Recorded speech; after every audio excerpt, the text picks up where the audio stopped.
Here's one more method that I found out about recently. This is not a famous one, but it is one that has, I think, some nice intuition behind it.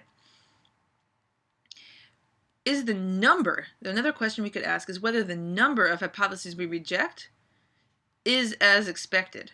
So if all the nulls are true, I'd expect to have a certain number of hypotheses rejected just by chance. So let's count how many hypotheses that we reject and see if it's different than the number we'd expect. So suppose that we conduct 10,000 tests. If all the null hypotheses are true, the number of significant results should follow a binomial distribution.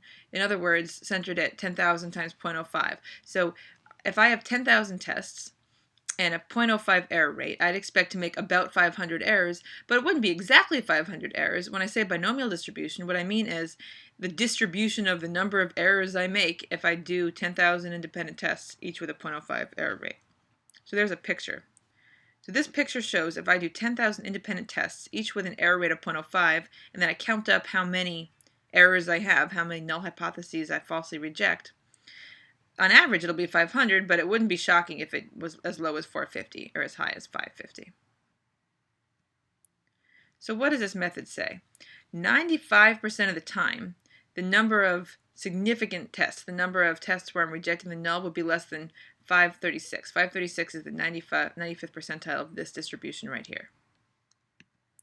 So the idea from this paper is if we have, say, 600 tests that are significant, but we know that 95% of the time less than 536 tests would be significant, then I'm going to say, okay, let me say how many more tests were significant than I would have expected to see 95% of the time, and then I'll only take the, whatever this number is, the 63rd to the 63 most significant tests, the 63 with the smallest p-values. Again, I might have 600 significant results, but 95% of the time I'd expect to see 536 or less spurious results. So I'm only going to claim significance for the 63 that are most significant, the smallest p-values.